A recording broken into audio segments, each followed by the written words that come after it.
Paz do Senhor, queridos, Deus abençoe sua vida. Este amigo que vos fala, o pastor Sérgio. Eu quero, nessa hora, mais uma vez compartilhar com você, com a sua família, mais uma porção da palavra de Deus. E, para tanto, eu quero convidar você, que também ainda não se inscreveu no canal, para estar se inscrevendo e ativar o sininho de notificações e estar sempre recebendo aí em seu aparelho uma reflexão à luz das Escrituras, onde o nosso objetivo é edificar a sua vida, é levar você a parar para refletir as Escrituras, a palavra de Deus, que é algo indispensável para a minha vida e para a sua vida também. Eu quero ler com você, convidando você para ler Êxodo capítulo 2, versículo 11, que diz a seguinte expressão: Certo dia, sendo Moisés já adulto, foi ao lugar onde estavam seus irmãos hebreus e descobriu como era pesado o trabalho que realizavam. Viu também um egípcio espancar um dos hebreus. Correu o olhar por todos os lados e, não vendo ninguém, matou o egípcio e escondeu na areia. Você pode dizer amém? Muito bem, eu quero orar com você. O título dessa reflexão que estaremos abordando chama-se Não viva em função da vigilância dos homens. Vou repetir. O título da reflexão é Não viva em função da vigilância dos homens. Nós vamos orar e após, debaixo da direção do Espírito Santo, vamos estar falando e tratando algo sobre esse tema. Pai querido e amado, é uma alegria em nosso coração de poder saber que o Senhor sempre nos ouve quando oramos, reconhecendo a nossa fraqueza e o quanto dependemos do Senhor. Pedimos a Tua bênção. Eu rogo a Tua bênção para os ouvintes que estarão ouvindo a Tua palavra. Abençoe, Senhor, e que em toda essa palavra nós possamos ser edificados, abençoados, para a glória e para o louvor do Seu santo nome. Você que crê, diga amém. Deus te abençoe. Nós, à luz do texto que nós lemos, nós vamos estar tratando de alguns comportamentos que nós temos, todos nós, porque essa atitude que Moisés teve, não é? De olhar para um lado, para o outro, e depois de perceber que não havia ninguém lhe observando, ele tomou uma atitude. Essa atitude ela é extensiva a todas as pessoas. Infelizmente, é algo que não podemos negar, embora não é algo aprovado por Deus, não é uma atitude que está respaldada no caráter de um filho e uma filha de Deus. Eu pergunto a você e a mim, é possível ter desvios de conduta? Sim ou não? Sim, infelizmente é possível ter os desvios de conduta. Nós vamos observar que muitas pessoas, elas tomam uma postura de comportamento distante da vista ou dos olhos de outras pessoas. E ao mesmo tempo vivem também, né, de forma a aparentar uma conduta que faz também na ausência das pessoas.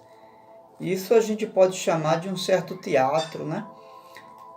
Fazer algo na ausência das pessoas e não fazer na presença das pessoas, ou fazer na presença das pessoas é assim algo teatral, podemos dizer. Então, nós somos, a pergunta que fala aqui nesse momento para mim e para você, é quem é que nós somos na ausência das pessoas? Quem sou eu na sua ausência? E quem é você na minha ausência? Não é? Quem é você que fala comigo na minha presença? E quem é você e eu que fala na nossa ausência? Na verdade, as Escrituras é extraordinária, algo lindo que eu encontro, que nós encontramos, é que ela não vai esconder desses homens de Deus, de muitos homens de Deus, à luz do que já lemos, exemplo de Moisés, de Elias, e a própria Escritura em Tiago 1,17 vai dizer que eram homens semelhantes a nós, sujeitos às mesmas paixões, ou seja, sentimentos, mas que foram homens usados por Deus, mas que precisaram ser trabalhados pelo próprio Deus que lhes usou. Essa é a realidade da nossa vida hoje. Nós queremos ser usados por Deus, desejamos ser usados por Deus, mas precisamos ser trabalhados por Deus antes dele mesmo nos usar. Tem algo que você precisa ser trabalhado por Deus antes de Deus usar você? Olha, particularmente eu tenho e muito. Então eu preciso que Deus trabalhe muito, em muitas áreas na minha vida, para que eu possa ser usado por Ele. A leitura que nós fizemos está em Êxodo capítulo 11, versículo 15, até o versículo 15. Então observe a seguinte frase: correu e olhou para um lado e para o outro. Moisés, correndo para defender o hebreu, olhou para um lado, olhou para o outro, e vendo que não, observando que não viu ninguém, ou seja, não tinha nenhuma testemunha, foi e matou o egípcio. Que coisa, né? Então a pergunta é: por qual motivo Moisés olhou para um lado e olhou para o outro? Qual foi a razão dele olhar para um lado e olhar para o outro para depois tomar uma iniciativa? Qual a sua opinião? Qual foi o motivo?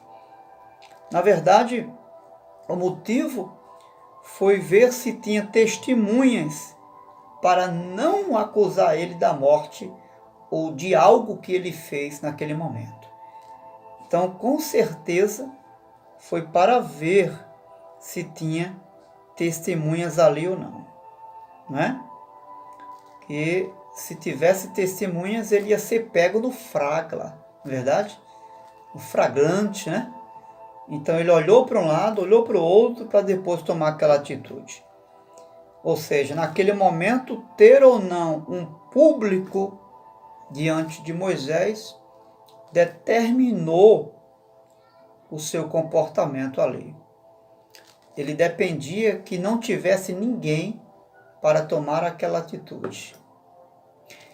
Será que isso acontece comigo e com você? Será que eu e você dependemos de olhar para um lado, de olhar para o outro, para tomar algumas decisões? Para falar algo? Para fazer alguma coisa? Eu tenho que observar para um lado, olhar para o outro, para ver se não tem ninguém me olhando? Será que essa não é a minha realidade e a sua hoje? Em algumas áreas da nossa vida? Muito importante a gente observar isso. Será que nós não faríamos o mesmo que Moisés? O que você me diz? Você não faria o mesmo? Então, se eu e você não temos coragem, isso aqui é uma observação que a gente vai fazer aqui agora, muito importante. Se eu e você não temos coragem de ver, de fazer ou de falar algo na presença de alguém, não também devemos ter coragem para ver, para fazer ou para falar algo na ausência de alguém. essa mesma valentia, essa mesma ousadia que eu não tenho de fazer, de ver, de falar na presença de alguém, eu também não devo ter na ausência de alguém. Tá certo? Isso é muito importante. O que foi que incentivou Moisés a matar o egípcio? O que foi que deu a ele forças para ele tomar essa atitude que não deveria ter tomado? A falta de testemunha, a falta de pessoas. O texto diz que ele olhou para um lado, ele olhou para o outro e não viu ninguém. Isso agora é minha hora.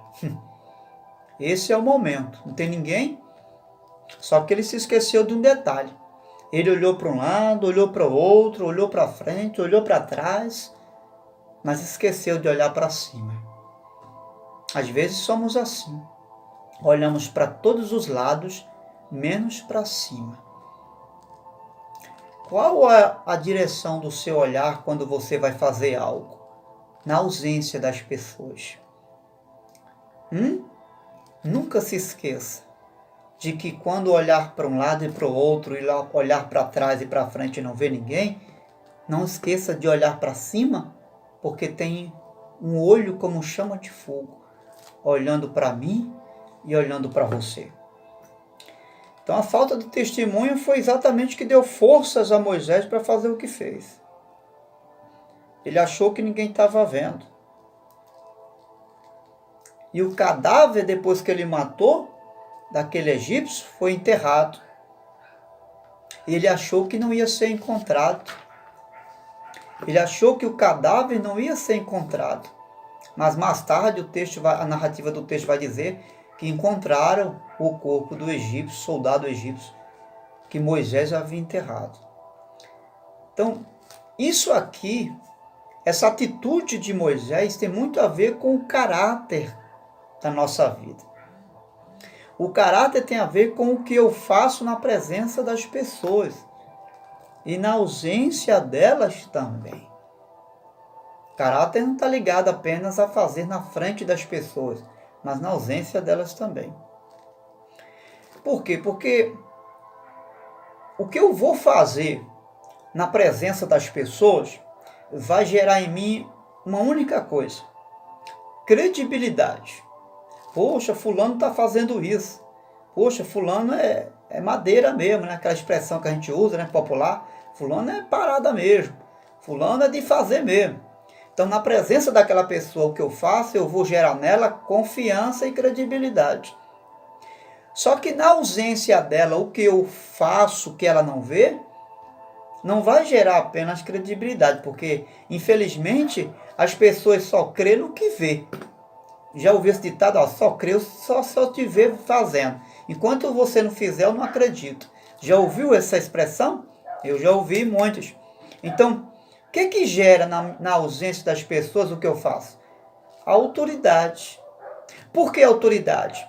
Porque nós temos um tribunal chamado consciência.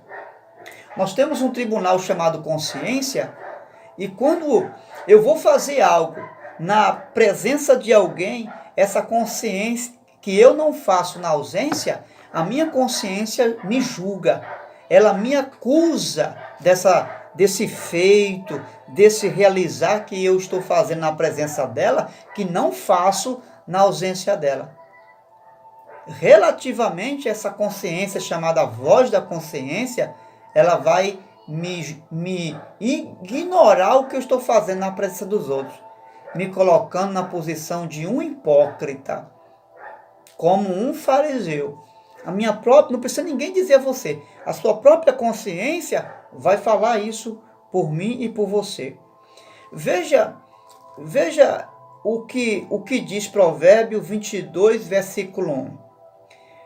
O que eu faço diante das pessoas é algo importante e é muito bom fazer isso diante das pessoas. Mas veja o que Provérbio diz. Um bom nome vale mais do que muitas riquezas. Porque a intenção de fazer algo na frente das pessoas, para as pessoas verem, é exatamente por causa da nossa reputação. As pessoas se preocupam muito com a reputação. O que é isso? Com a posição que exerce. Quando a pessoa tem uma posição, então fazer algo para as pessoas ver, isso vai delegar nelas uma honra para a sua posição. Porque ela vai ser elogiada, né? Ela vai ser aplaudida, as pessoas vão, puxa, parabéns para você que está fazendo isso. Logo vi, né?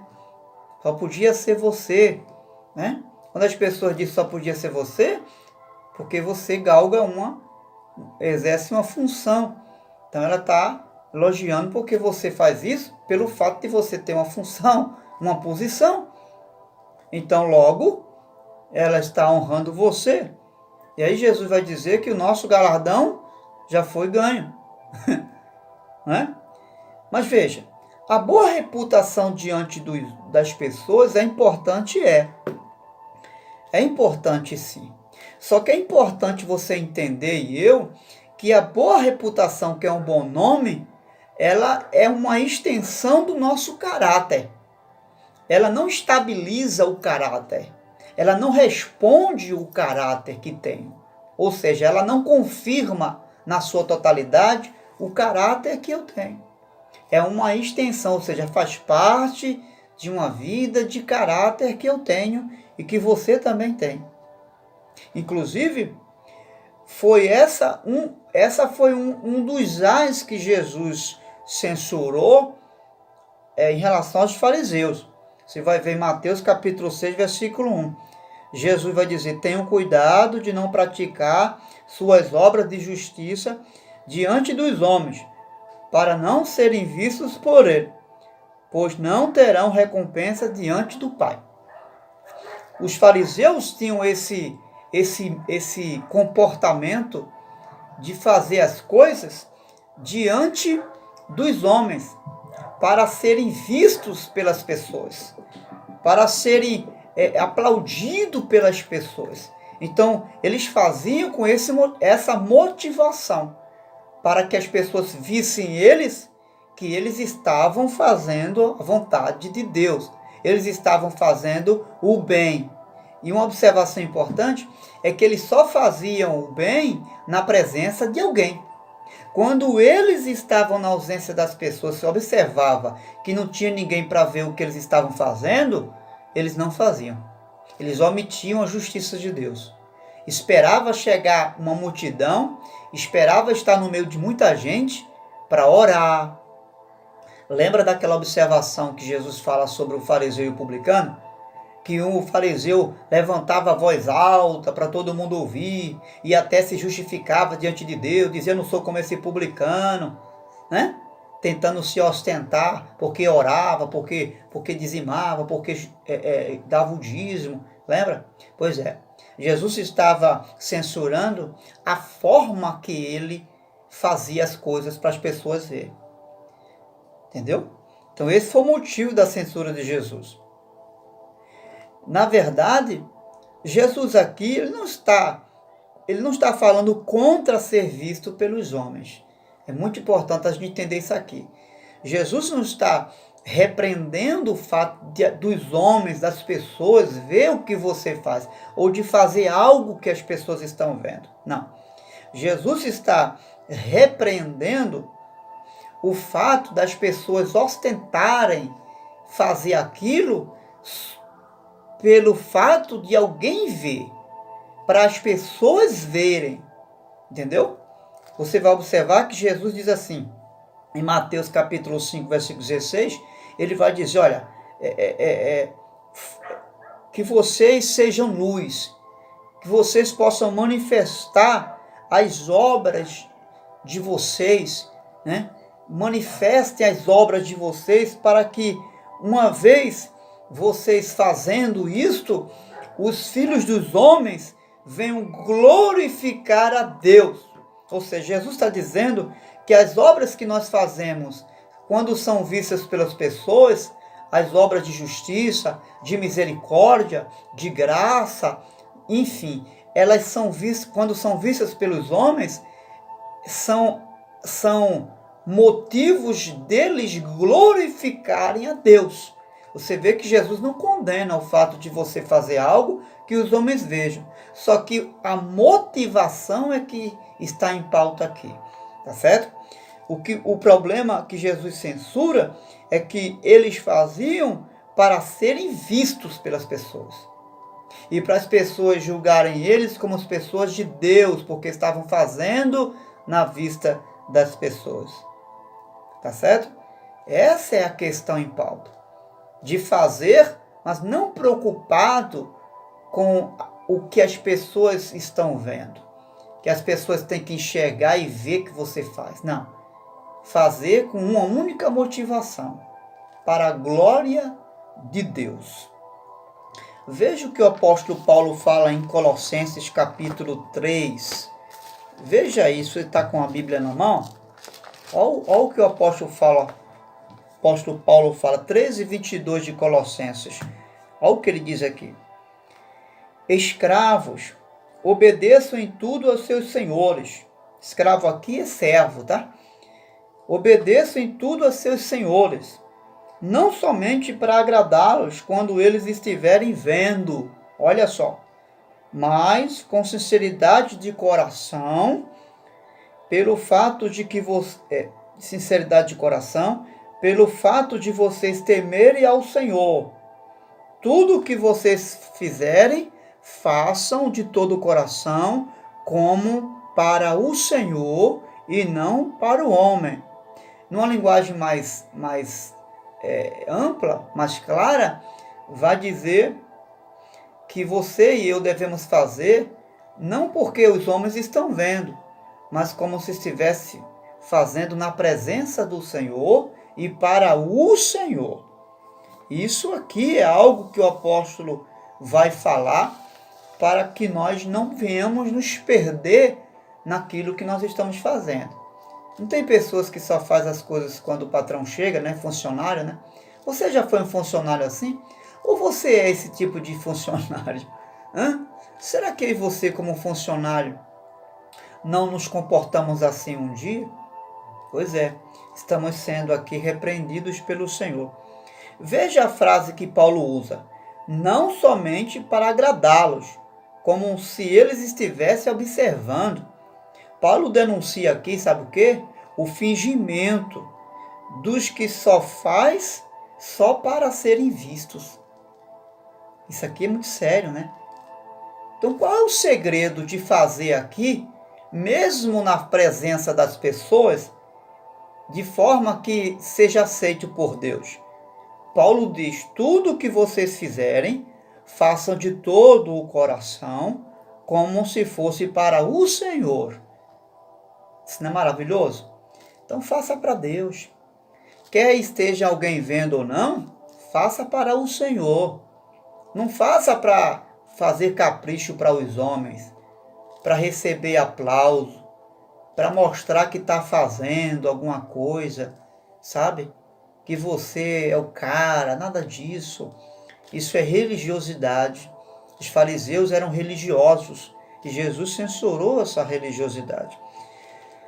Veja, nós não podemos evitar o pecado de fazer ou não o correto apenas quando somos vistos pelas pessoas, porque isso sempre vai acontecer, certo? Nós precisamos vigiar, não é? Vigiar, ser vigilante e procurar fazer para agradar a Deus, honrar a Deus e fazer para Deus e não para os homens ver. Porque quando a gente faz para os homens, a gente faz de todo jeito. Mas quando a gente faz para Deus, a gente faz de uma forma mais especial. Então não tem que fazer de todo jeito porque você vai fazer para um homem. Faça de uma forma especial, da melhor forma que você puder fazer. Invista seu entendimento, invista os seus conhecimentos, invista suas forças, invista todo o seu coração, mesmo se for fazer para o homem. Por quê? Porque Paulo nos ensina, a palavra de Deus ensina, que nós devemos fazer como se fosse para Deus. E quando você não faz de todo o coração, para mesmo se for para o homem, você peca. Por quê? Porque você está fazendo não para Deus, está fazendo para o homem. E aí há uma negligência nesse sentido aí. Você lembra de José? Ele não aceita a oferta da mulher de Potifar e foge dela. O que a gente aprende aqui? Duas coisas a gente aprende aqui. Lá no capítulo 37 de Gênesis, você vai encontrar essa passagem. Ele se recusa a deitar com ela por causa da integridade do coração dele. Ele era um homem fiel a Deus. Depois ele foge, evita estar perto dela, porque ele conhece a sua fraqueza. Ele sabe que ele é um homem, além do mais, muito jovem, já um jovem maduro, e que se ele desse moleza ia cair na tentação. Então ele foge, ele reconhece sua fraqueza e sabe que se ficar ali, a coisa vai pegar fogo. Olha o que Provérbios 6, 27, versículo 28 diz sobre a coisa vai pegar fogo. Pode alguém colocar fogo no peito sem queimar a roupa? Pode alguém andar sobre as brasas sem queimar os pés? Claro que não, né? Foi por isso que José fugiu. Ele sabia que se ficasse, cairia. Tem coisas que você e eu, quem sabe, não tem condições de ficar sozinho. Então não fica. Procura estar na presença de alguém. Por exemplo, tem jovens que não têm condições, maturidade de namorar sozinho no lugar. Qualquer ausência de pessoas, eles estão mandando para gerar, tá botando para gerar. Então não tem condições. Se você percebe que não tem condição de ficar sozinho com uma moça, você que namora, com um rapaz, você que namora, não fica só. Chama um irmão, chama uma irmã, procura alguém para ficar com você. Tá certo? Vigie, seja cauteloso. José sabia a capacidade dele de ficar lá, deixar a mulher de Potifar alisar ele, acariciar ele. Ele sabia que não ia aguentar aquilo ali. O que é que ele fez? Ele deu uma carreira. Se for preciso, corra, meu irmão. Se for preciso, dê uma carreira. Vai fazer uma visita, sabe que a dona da casa está sozinha, não vai naquele dia. Deixa marcar um dia que o marido está lá para visitar ela.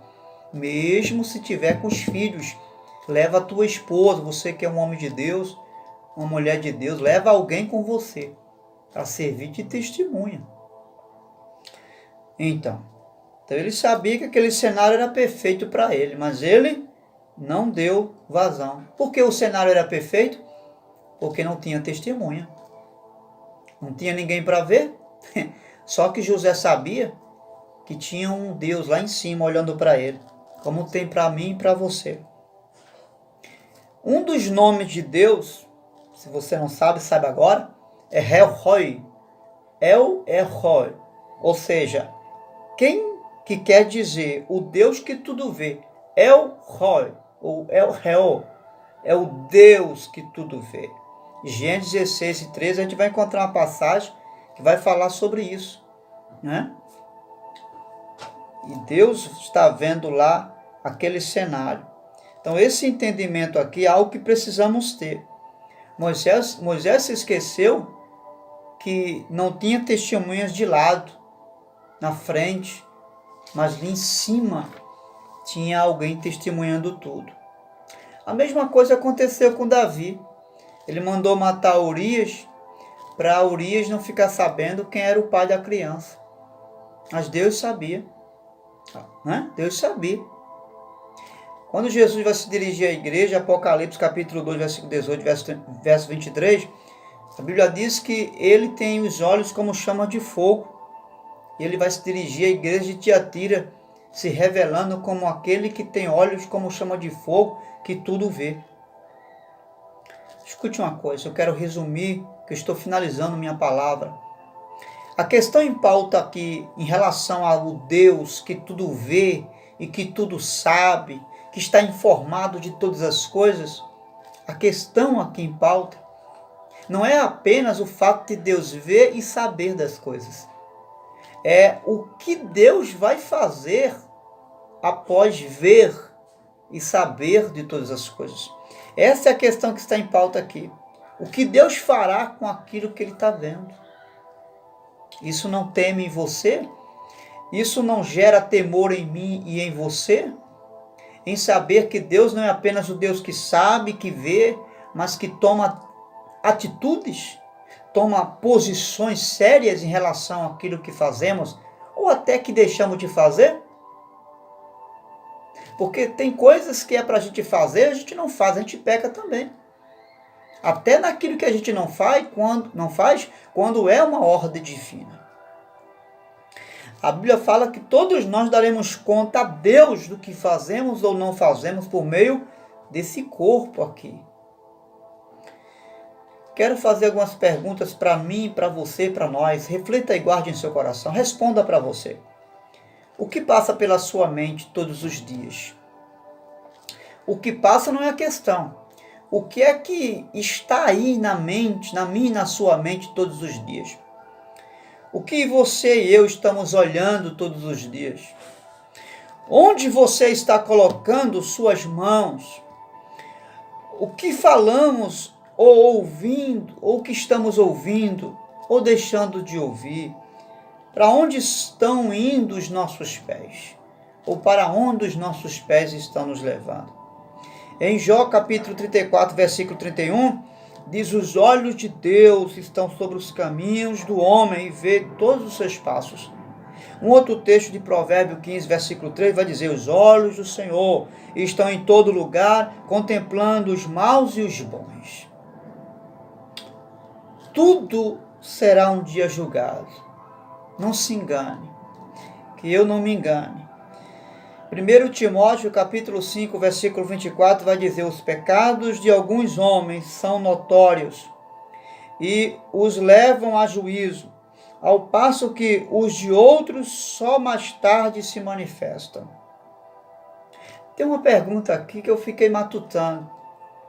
Por que os juízos de alguns não são agora e de outros são depois?